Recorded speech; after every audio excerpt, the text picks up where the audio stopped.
Okay,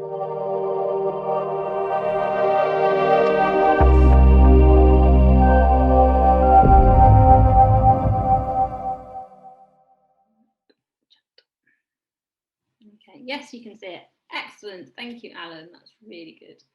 So we're going to do about 30 minutes on podcasts. As I was saying, I'm Claire Perry-Louise, an entrepreneur, former lawyer, but I've now survived and gone on to the other side.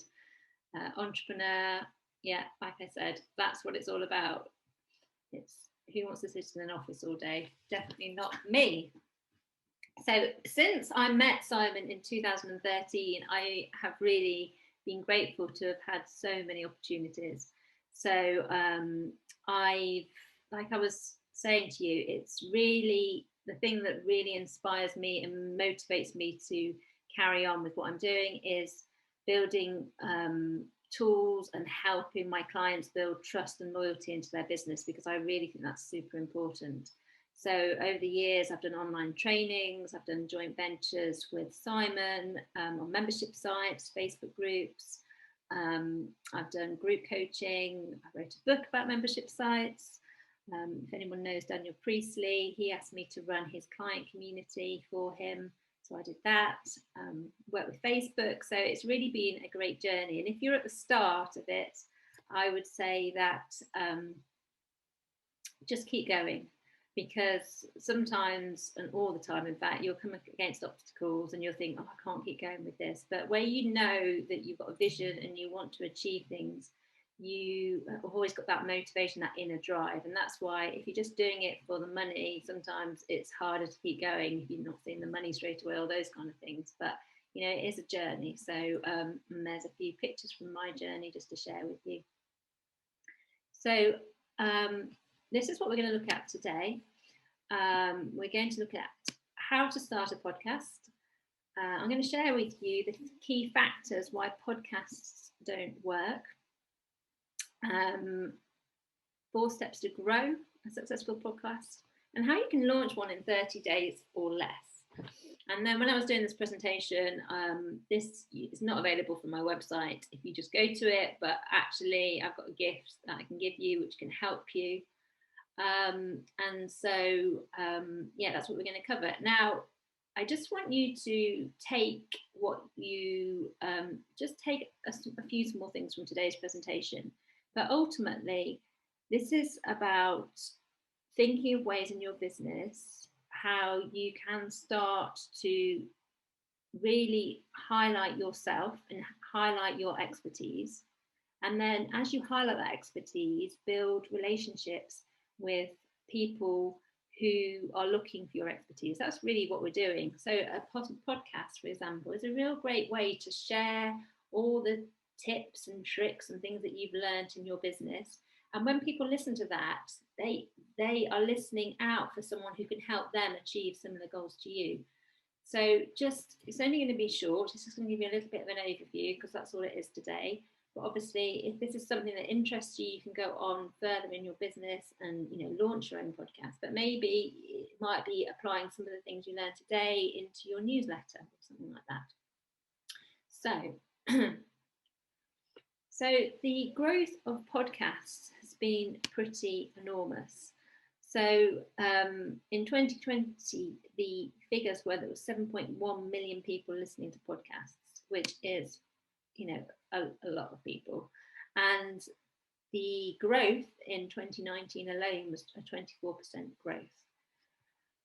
So it's definitely an area where you will see results from any time you spend in it. Because one of the things that's happened over the last few years has been the growth of the Alexa and you know, the smart speakers for your home.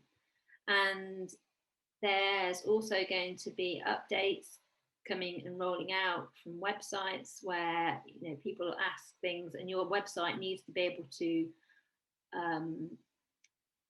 give audio information through your smart speakers. And if you have podcast episodes or audio available, obviously that is what you need to really tap into that growth area. And currently 22% of people are listening through a smart speaker. And generally what you find is that people who do listen to podcasts are more affluent or educated, and so they probably have more disposable cash to invest in your business and that kind of thing. So, and generally people who listen to a podcast are much more engaged. So if you think about your own habits, when you are scrolling on social media, you'll only have, someone's got about 2 seconds to get your attention, and then you just scrolled right through. Whereas when I listen to a podcast, I look through and I choose my topic area, and then I'm definitely going to listen to more than 3 seconds of it. I might give up after 10 minutes if I'm not enjoying it at all, but I will definitely be way more engaged than I am seeing a social media post. And that's really why there's a really great opportunity around podcasts. So podcasts fail for a number of reasons. So, for example, if you don't have a clear plan. So you know what it's like when it's like shiny object syndrome, and you're like, whoa, and you're into it and you're all excited about it. Right, I'm going to launch a podcast. And then what happens is things come up, or, things happen with the children, or work issues happen, and then you forget to do what you're going to do and all those kind of things. And if you don't start off with a clear plan and a deadline, that really is setting you up for failure as opposed to setting you up for success. So if you're thinking about a podcast, firstly, just do a kind of brain dump and just write down all the things that you could do. And I was reading a book actually about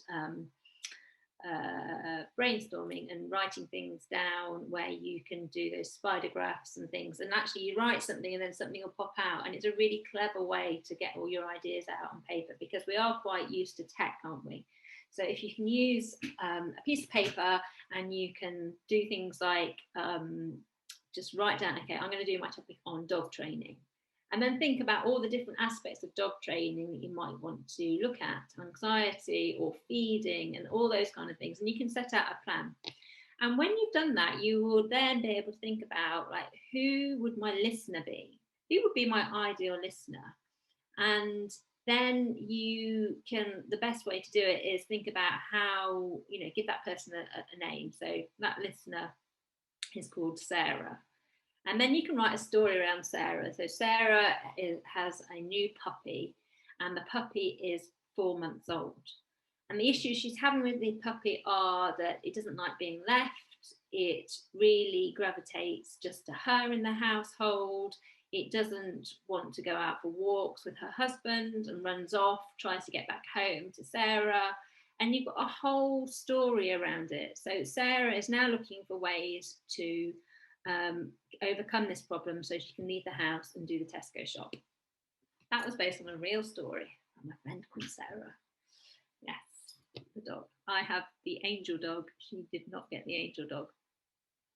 So once you know your listener much more, you can think then about what episodes would appeal to them and plan it out. And in the case of Sarah, that might be an example of someone, okay, so now I've got somebody I could interview. I will interview Sarah. Okay, Sarah, what's going on? And you could hear from her point of view. And then you could go on and you could do it for, like a dog trainer. Like, I'm going to interview this expert in this field of dog training and find out what he would say about dog anxiety. And then you can see you've got 2 episodes there. And then maybe if you've got your expertise, you've got a 3rd episode. And then once you can see the whole thing, you can say, okay, would Sarah listen to this series? Would this be helpful to her? What does she need right now? What is her pain point? And so you can see by doing those kind of things, you are going to set yourself up for a more successful approach to launching a podcast. Graham's asked, is a podcast a standalone thing, or is it linked to a website? I think what you mean by that, it is standalone. You can link you don't host your podcast on your website because you need a lot of bandwidth. So there are hosting platforms that I'll talk about. But yeah, think about, it's a standalone thing, really. I'll explain a little bit more as we go through. So another reason podcasts fail is inconsistency. So a bit like I was saying, you get all excited and things happen, and then you don't do any more episodes. So I think if you get to more than 5 episodes, I think you're doing well, because people tend to drop off about 3 episodes. So going back to the plan, if you have a plan of who you want to interview, and maybe before you launch, you do the interviews, that's some of the hardest thing you need to do, get the interviews done, or wonder what content you're going to share. So record in advance, and again, that's a good way to success. Podcasts might fail as well if you haven't got an audience who are listening and you don't get any reviews, because now we're really wanting to make our choices after reading the reviews of people who we trust more than the people selling to us. So people like us.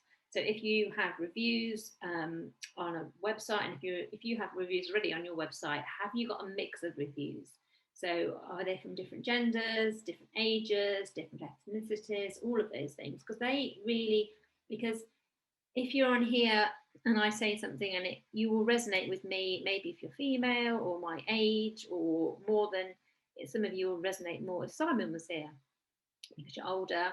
He's getting quite old. He's not that old. It's his birthday soon. Should I tell you that? His birthday is in about 2 weeks, and he's going to be 50. Proper old. He's not even here to say anything about it. So, but there you go. So yeah, so if you're 50, like Simon, maybe you might resonate with him. So get a range of reviews, and and there are ways to do that, to get them on your website and on your podcast before, early on. And that's basically, again, what I'm saying about building relationships, asking your contacts, the people you know already, to listen to your podcast and rate it, doing some groundwork rather than just putting it out there and leaving it to chance. Okay, so the next thing is tech overwhelm, probably one of the biggest things, and one of the things that really stopped me from launching. Like, how do I do it? Where, how should I record it? How can I make sure the audio is great? How do I edit it? All of those kind of things. So those are the kinds of problems and things why podcasts fail.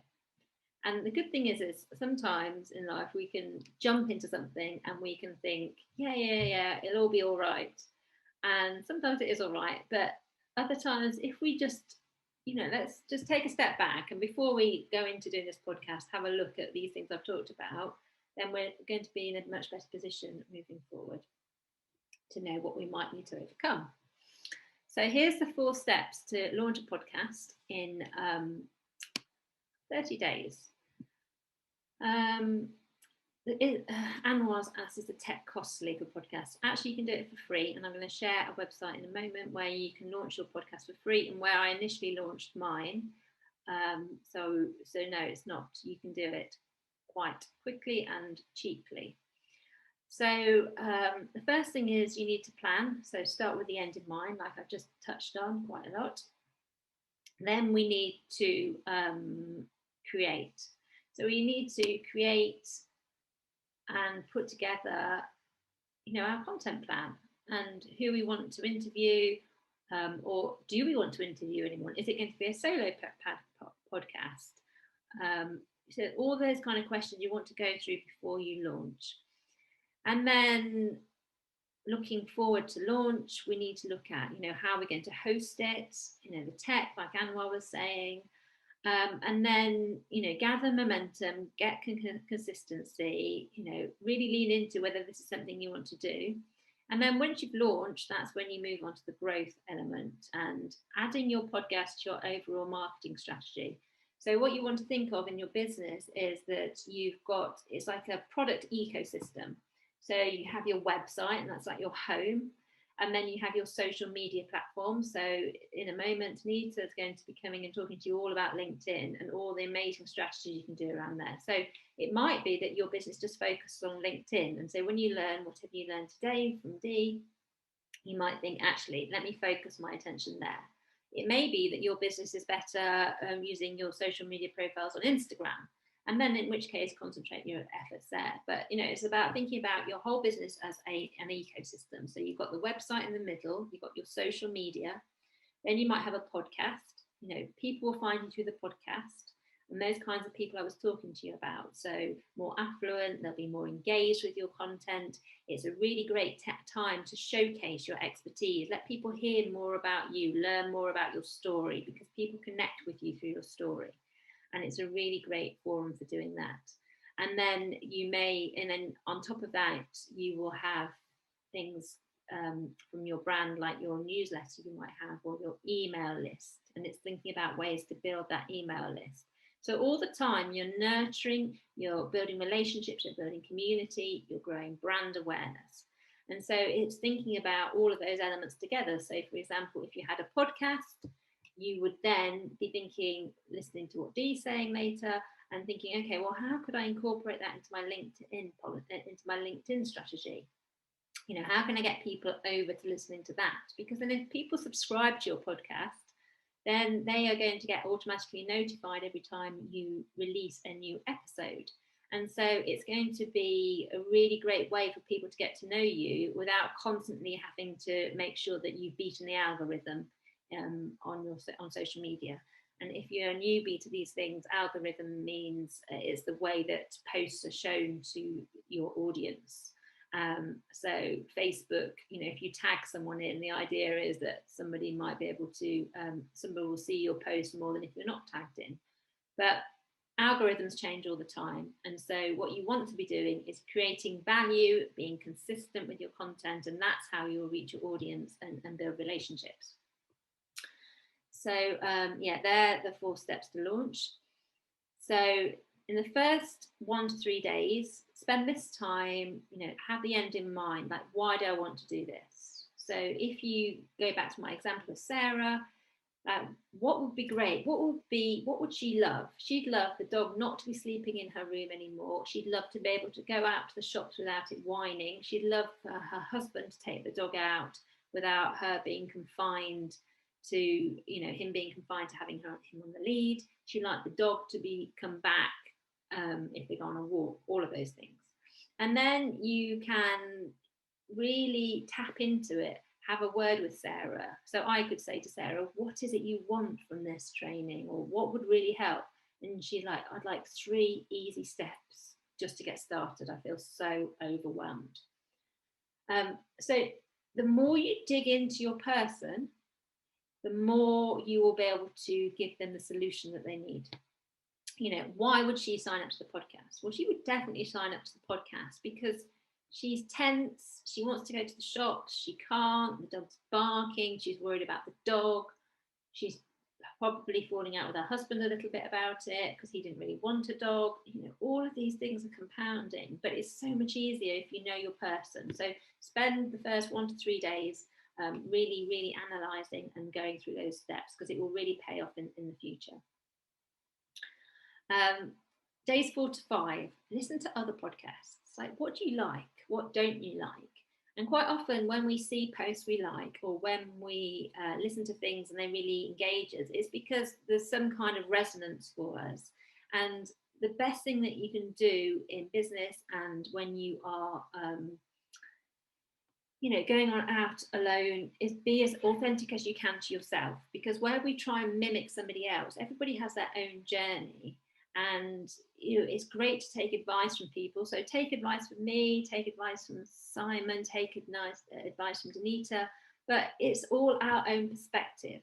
So you take the advice and then do with it what resonates, because not everything works the same for every person, because we all come along with different values and different experiences. So do that, and then think about, you know, what format would you like your podcast to take? So would you like it to be a solo podcast, you know, just you? Now, one of the good things about that is the fact that you can just press record and start talking. You don't need to arrange a time to meet anybody. You don't need to do any of those things. And I remember the first time I did a podcast, and I interviewed a friend of mine, Rebecca, and I was all scared and I couldn't press the button. I was like, I kept laughing, and you know, it was kind of like, you just got to get over that. It's just getting over the nerves. So yeah, that was the first time. Or you might want to have a story podcast. You know, take people on a journey, and you know, really, you know, have a story. And people love stories, and then you can leave a cliffhanger, or as my daughter calls it, a coat hanger at the end.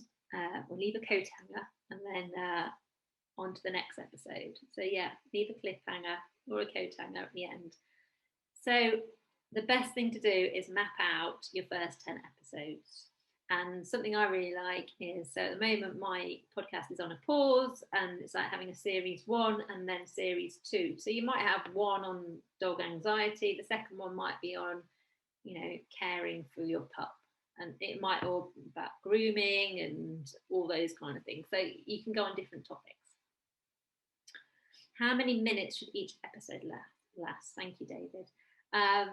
So David, there is no actual answer for this, I don't think, because I would personally say it's quite nice to have longer episodes and then shorter ones, say like a 10-minute one. Because if I've only got 10 minutes, sometimes I will scroll through my podcast and think, oh, I'll listen to that one because it's only 10 minutes. Whereas if it's an hour and a half, I'm thinking, oh, I haven't got an hour and a half. Or if I go pick my daughter up from school, it's a 20-minute journey, so 20 minutes would work really well. So I like to shift it around a little bit. When I was recording them and just doing a solo one, it used to be, it's funny actually, I didn't time it, but it used to always be about 25 to 30 minutes. And then it just seemed to come to a natural conclusion. So, you don't want it too long, but, just maybe do a long one every so often for your super fans and people who really love it. So that would be my advice around that. So now we're moving on to days 5 to 7. And I would, in these days, choose your name, right? Have a look for different names, check that nobody else is using them. Use keywords if appropriate. So keywords are things that people might be searching for in your industry. Write an intro and an outro. So obviously I could go into this for ages, but you want an intro. So listen to it. So when I did mine, I listened to some intros that I liked, and then I wrote a similar one for myself. I bought a backing track off Audio Jungle. But if you just put in Google free, copyright free backing tracks, you can buy one. And I think it cost me about £15 my backing track, but I just did it on GarageBand. But you could use a website like fiverr.com, which is fiverr.com, and you could get someone to do an intro for you. There are lots of other ways to do intros, but obviously this is just a little short masterclass. I did do a whole course on this actually, so it's all coming back to me now. But yeah, this is just a short intro to it. And then an outro. So, and that means that there's consistency. So every time you have a new episode, it starts. So like imagine the theme tune of EastEnders or Coronation Street or Grange Hill, whatever it used to be, that the programme is coming on. Grange Hill is showing my age, definitely. I used to like it because my dad wouldn't let me watch Grange Hill. And then they changed the intro music, and so he didn't know it was playing. So that was good when I was about 10.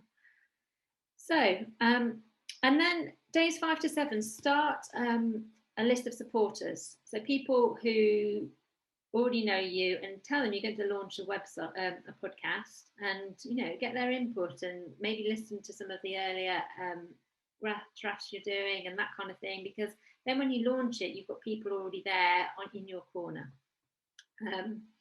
Yes, Garvin, you loved Grange Hill. That's how it was, wasn't it? No singer, but I loved it. Grange Hill.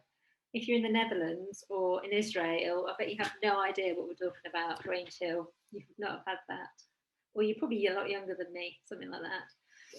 So after you planned it, the next thing is creating it. So choose your music. So like I said, I used audiojungle.net to create my introduction to each episode and my outro. And you can create your artwork in canva.com, which is a free way to create really great graphics.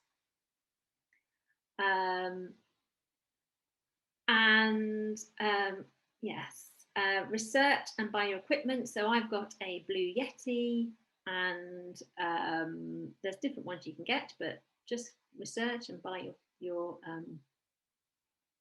yeah, I was just reading the comment from Christopher. It says, when talking, you must have enthusiasm in your voice and not a droll voice. I thought you were saying that my voice, maybe you are saying I'm droll this morning, but I don't think I am. I think I'm very enthusiastic about this. But yes, Christopher, you don't want to be like this. Welcome to my podcast. Like, who's going to listen? No one. No one's going to listen to that. Make it engaging, make it fun.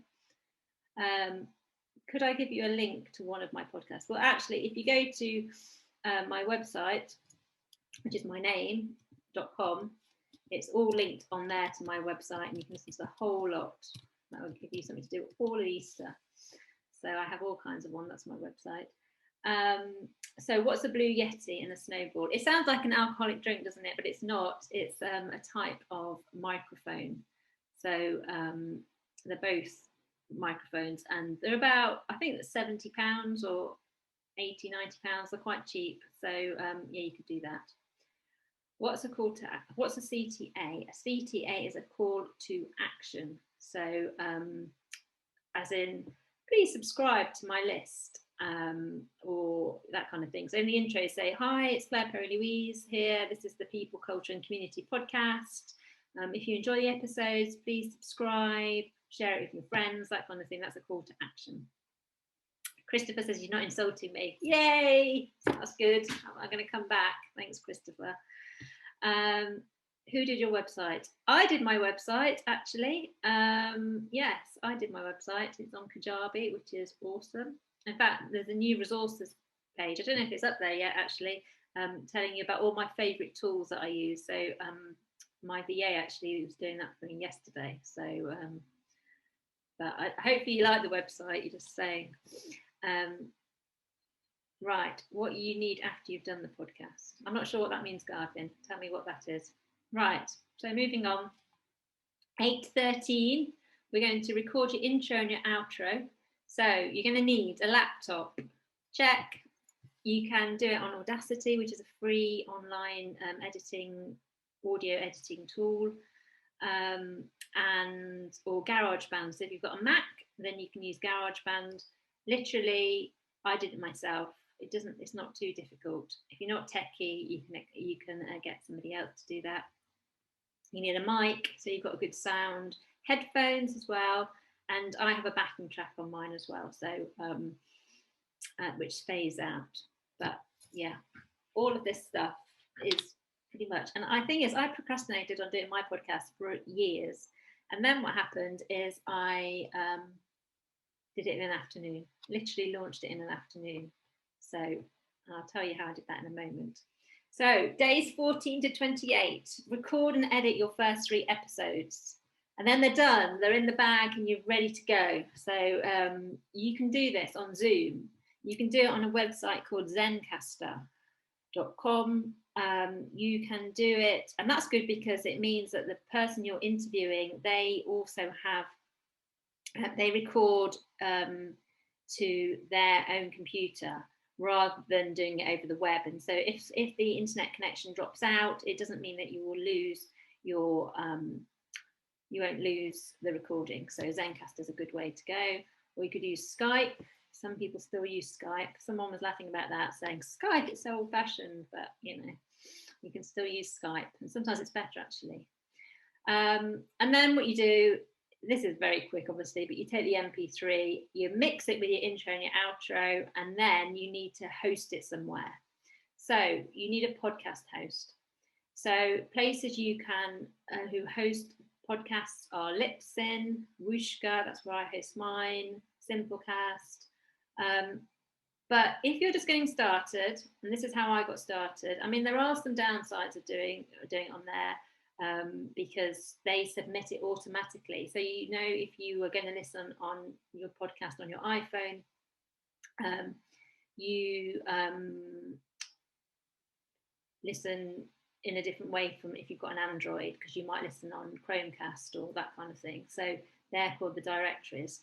But if you go to anchor.fm, you can do it very easily. You can upload your podcast audio, and then it will submit it to all the places where you listen to podcasts. So if you've got iPhone, you listen on the podcast app, or if you've got Android, you can listen on Google Podcasts, that kind of thing. So, and then that's where you upload your title, your description, your tag. So that's how people will find it, and your artwork, and your first 3 episodes. So there's quite a lot to say around this, and obviously I've done it in a short time just to give you an overview. The RSS feed is that, so what happens is, you imagine you host your podcast somewhere. So here That's where all you upload it to a host. And then, like I was saying, there's different places you can, so imagine like there's Prime, Netflix, Now TV, there's all different places like that. So imagine if you were going to upload to Prime, upload to Netflix, upload to Now TV, upload to Sky, it'd take a long time. But what happens is you upload it to one place, the RSS feed automatically updates all of the places where podcasts are shown. So that was just an example of, just to give you a really easy example so you understand it.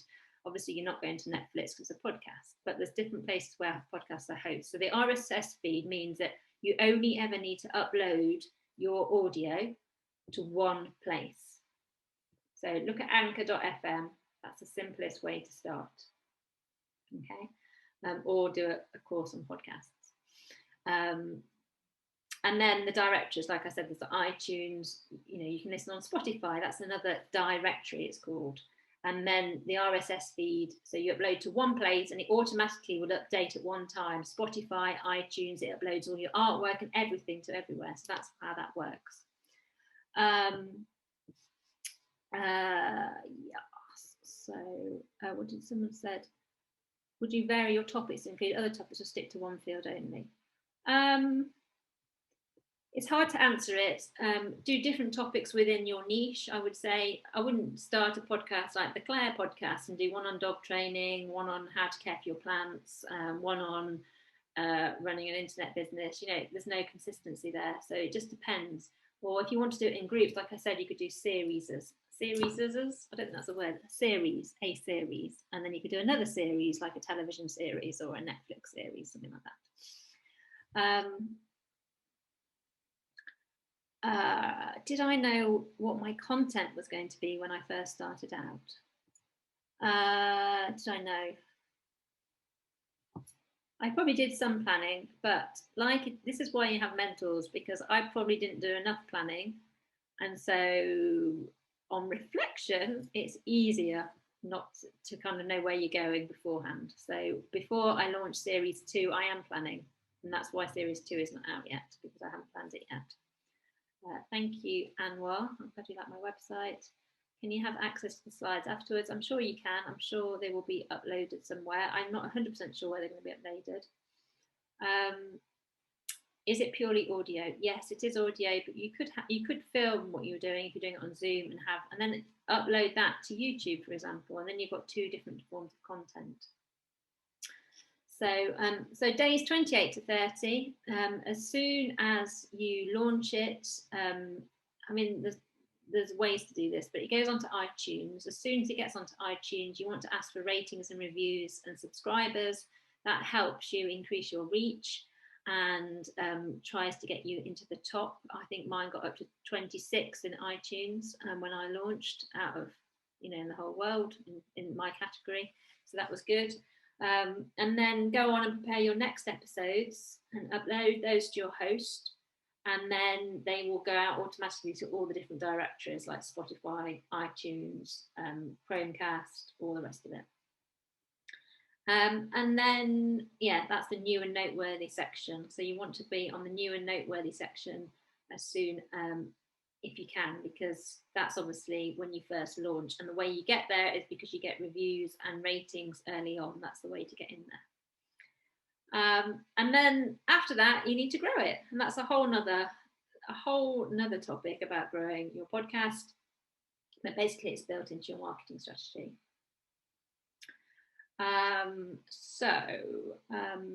Let's see. So we've had lots of questions throughout, and we're coming up to move over to D in a moment. But this is something that's not on my website now, unless you type in this exact link. So my website / podcast checklist. There's a checklist on there that I put together when I did a podcast course to help you through this whole process. So is there a follow-up workshop to assist us start podcasts? There could be one. I could go deeply into this more. If you're really interested, I still have this course available, which isn't advertised anymore, but goes really deeply into all those things I was talking about. There's over-the-shoulder tutorials and all the things you need to know about it. So yes, if you're interested in that, just drop me a message and go through my website or message the Internet Business School. Excellent. Thank you, Derek.